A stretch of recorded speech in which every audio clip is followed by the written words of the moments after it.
बच्चों, कैसे हैं आप सभी। आई होप आप लोग बहुत अच्छे होंगे और आपकी साइंस सब्जेक्ट की पढ़ाई भी बहुत अच्छी चल रही होगी। ओके, जैसा कि मैंने आपसे प्रॉमिस किया था कि मैं आपको जो सेकंड चैप्टर के क्वेश्चन आंसर की वीडियो भी आपको अपलोड करूंगी, तो आपके सामने आ चुकी है और आई होप आप लोगों ने उस वीडियो को देखा होगा, क्वेश्चन आंसर किए होंगे। क्वेश्चन आंसर तो हमने पहले ही कॉपी में कर रखे होंगे, लेकिन फिर भी उस क्वेश्चन को कॉपी के अंदर कैसे हमें नोट डाउन करना है, मैंने आपको अंडरलाइन करना भी सिखाई थी कि विदाउट अंडरलाइन हमारा काम कैसा लगता है और अंडरलाइन करके हमारा काम कैसा लगता है ना। तो ये सारी चीजें जो है मैंने आपको सिखाई थी उसके अंदर, क्वेश्चन आंसर के अंदर किस तरह से हम ओनली ब्लू पेन से भी काम नीट एंड क्लीन कर सकते हैं। आप लोग ये सोचते हो कि ब्लैक पेन यूज में लेकर ही हमारा काम अच्छा लगेगा, ऐसा बिल्कुल भी नहीं है। ओके बच्चों, मेन इंपॉर्टेंट थिंग ये है कि हमारा काम एकदम नीट एंड क्लीन और हमारे आंसर एकदम परफेक्ट होने चाहिए। ओके बच्चों, तो इसी के साथ हम अपना आज का जो थर्ड चैप्टर जो कि पार्ट 1 आपके सामने आ चुका था और आपने देखा भी होगा और उसका चार्ट भी आपने बनाया होगा, तो उसी के आगे उस चार्ट में से आज हम जो मेथड्स ऑफ हमारे सेपरेशन हमारा टॉपिक स्टार्ट करना है आज हमें, ठीक है। उसके हम 3 पॉइंट्स के बारे में पढ़ेंगे। फर्स्ट है हमारा हैंड पिकिंग, सेकंड है हमारा थ्रेशिंग एंड थर्ड है हमारा विनोइंग। ओके, तो इन तीनों मेथड्स के बारे में आज हम डिटेल में पढ़ेंगे। तो आप अपनी कॉपी पेन लेके बैठिए ताकि जो मैं आपको लिखवाऊंगी उसको आपको अपनी कॉपी के अंदर नोट डाउन करना है। और अगर आज कोई पहली बार इस चैनल पे विजिट कर रहा है तो मैं उनसे कहना चाहूंगी कि आप पहले थर्ड चैप्टर का पार्ट 1 आप देखिए, फिर उसके बाद में आप पार्ट 2 देखिए, तभी आपको समझ में आएगा। ओके बच्चों, और अगर आपने चैप्टर फर्स्ट एंड सेकंड नहीं समझा है तो चैप्टर फर्स्ट एंड सेकंड के भी सारे वीडियोस हमारे साइट पे अवेलेबल है, आप उन्हें देखिएगा। ओके बच्चों, तो आज हम अपना नया चैप्टर स्टार्ट करने जा रहे हैं। ओके,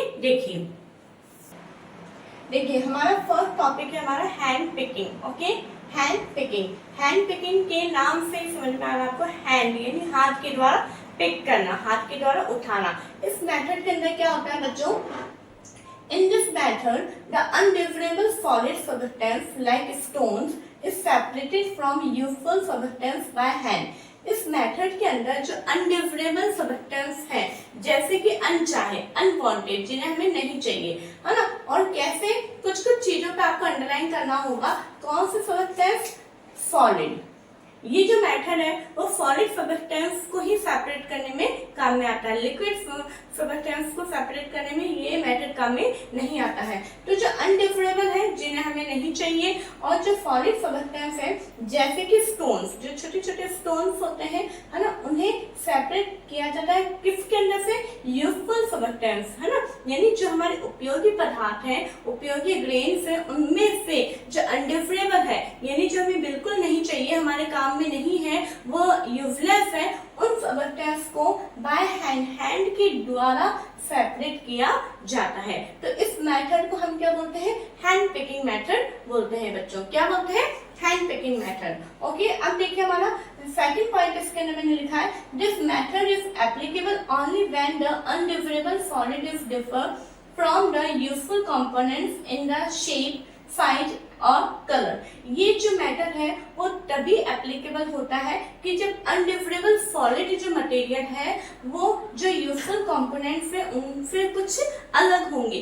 किस पोजीशन में अलग होंगे, उनकी शेप अलग होगी, उनका साइज अलग होगा और उनका कलर भी अलग हो सकता है। आप देखते हैं जैसे हम, आपने कभी देखा है आपके घर में दादी मम्मी वगैरह जब अनाज को साफ कर रही होती है ना, बहुत कॉमन मेथड है जो हमारे घर पे भी हम अप्लाई करते हैं। एक हमारी प्लेट होती है, प्लेट के अंदर हम थोड़ा सा अनाज लेते हैं और उसके बाद उसको हाथ से इस तरह साफ किया जाता है। और जैसे गेहूं, मानो फॉर एग्जाम्पल आप व्हीट को आप क्लीन कर रहे हैं तो व्हीट में काले कलर के, ब्राउन कलर के, इस तरह से ब्लैक कलर के कुछ भी स्टोन्स होते हैं जो कि उनकी शेप भी अलग होती है, व्हीट से उनका कलर भी अलग होता है, उनका साइज भी अलग होता है। तो जैसे वो हमें अलग नजर आते हैं हम उसको हैंड के द्वारा एक तरह से पिक कर लिया जाता है। ठीक है बच्चों, ओके, तो ये जो मेथड है हमारा क्या है, हैंड पिकिंग मेथड है। For example Your mother handpicks stone from pulses before cooking. जैसे खाना पकाने से पहले दालों में से आपकी मम्मी जो है स्टोन्स को अलग करती है, वो मेथड क्या है, हमारा हैंड पिकिंग मेथड है। मेन इसमें बात हमें क्या ध्यान में रखनी है कि इसके अंदर कौन से सब्सटेंस को सेपरेट किया जाता है, सॉलिड सब्सटेंस। स्टोन कौन सा स्टेट में पाया जाता है, सॉलिड। ठीक है, अब आपको स्टेट वगैरह सब चीजें बहुत अच्छे से समझ में आ गई है ना। अब देखिए नेक्स्ट हमारा टॉपिक है थ्रेशिंग। ओके, थ्रेशिंग मेथड है। थ्रेशिंग क्या होता है, it is the process of separating grains from the stock bye beating the stocks. ठीक है, इस प्रोसेस के अंदर जो ग्रेन्स हैं उन्हें किससे सेपरेट किया जाता है, बताइए, स्टॉक से। किससे सेपरेट किया जाता है, स्टॉक से। और किसके द्वारा, उनको बीटिंग किया जाए करके, मतलब उनके ऊपर चोट करके उनको उससे स्टॉक से क्या अलग किया जाता है, ग्रेन्स को अलग किया जाता है। अब देखिए जैसे मैंगो ट्री है, एप्पल ट्री है, अगर मैं आपको बोलूं कि मैंगो ट्री है, एप्पल ट्री पे से आपको मैंगो को पिक करना है, मैंगो को अलग करना है, तो आप आराम से उस मैंगो ट्री पे जाएंगे और एक एक मैंगो का आप तोड़ के अलग कर लेंगे। लेकिन आप है ना, बहुत बड़ा खेत है, बहुत बड़ी फील्ड है, क्रॉप्स है, और उसके अंदर से स्टॉक्स होते हैं, जैसे कि इस तरह से स्टॉक क्या होता है, जैसे मैंने यहाँ पे लिखा भी है, one of the long thin parts of a plant, यानी प्लांट का एक बहुत ही छोटा पतला और लंबा एक पार्ट होता है जिसके ऊपर फ्लावर्स होते हैं,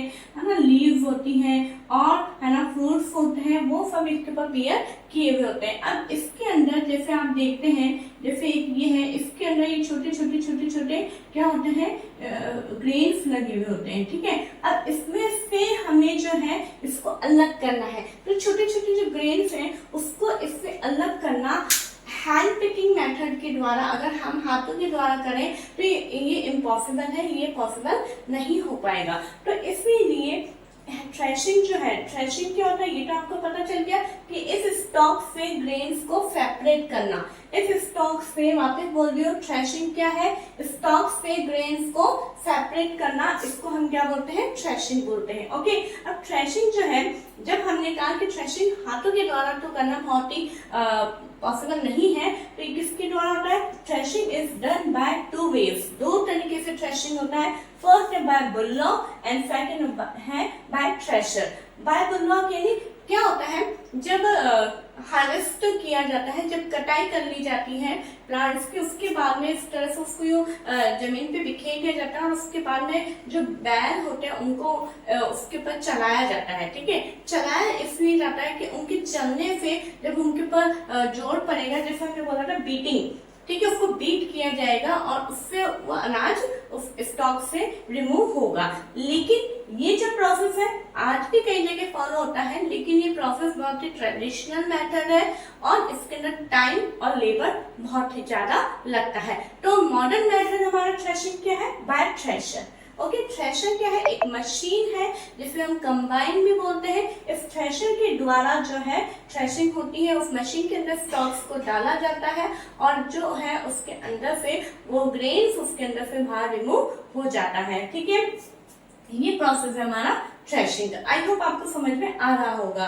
ओके, अब हमारा नेक्स्ट टॉपिक है विनोइंग। ओके, विनोइंग क्या है, बहुत ही अच्छा है और आपने कई बार देखा भी होगा आपके आस पड़ोस में, आपके जो मोस्टली जो फार्मर्स है, रूरल एरिया है, वहां पे आपको विनोइंग प्रोसेस देखने को मिलेगा। ओके, जैसे कि इसमें क्या लिखा है, it is a method of separating heavier and lighter components of a mixture by wind और बाय ब्लोइंग एयर। देखिए क्या होता है, इसके अंदर एक ऐसा मिक्सचर जिसके अंदर हैवियर और लाइटर यानी भारी और हल्के कंपोनेंट्स का जो मिक्सचर होता है उसको सेपरेट किया जाता है।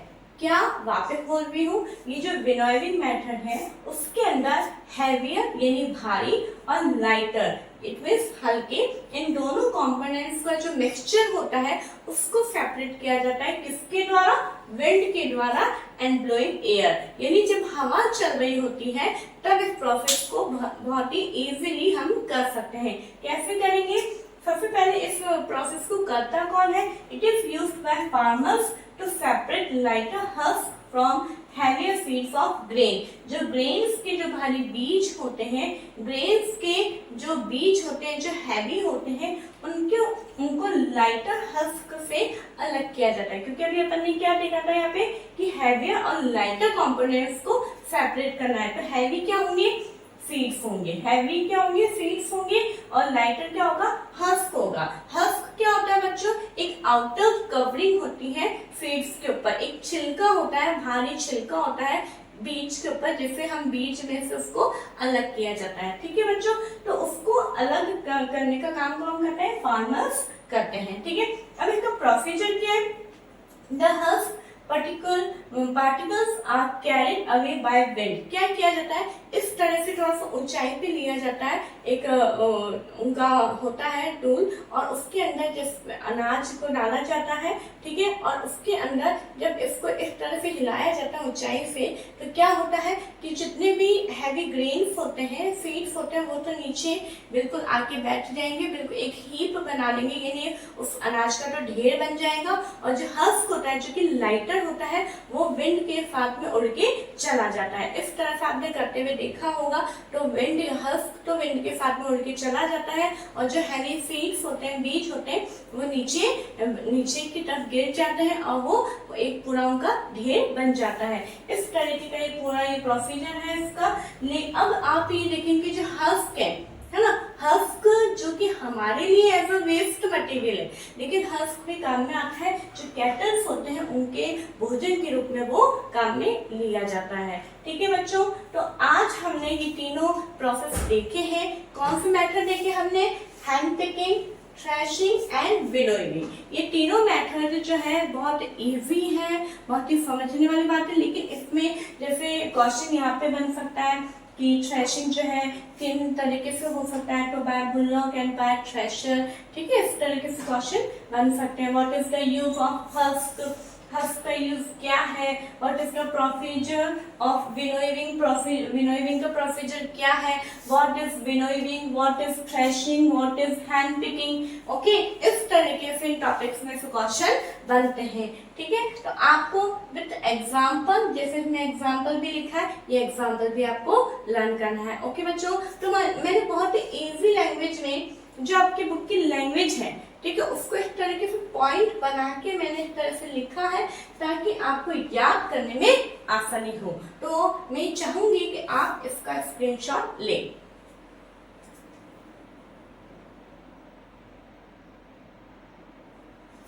ओके, तो आपने स्क्रीनशॉट ले लिया है, और इसी के आगे जब हम नेक्स्ट वीडियो देखेंगे बच्चों, तो उसके अंदर हम आगे के और भी मेथड्स के बारे में पढ़ेंगे। तो मुझे पूरी उम्मीद है कि आपको समझ में आ रहा होगा। अगर समझ में आया है बच्चों, तो प्लीज आप है ना कमेंट करिए कि हाँ आपको समझ में आ रहा है या नहीं आ रहा है, क्योंकि अगर आप फीडबैक देंगे तो मुझे और ज्यादा मोटिवेशन मिलेगा कि हाँ मेरी मेहनत मतलब वेस्ट नहीं हो रही है।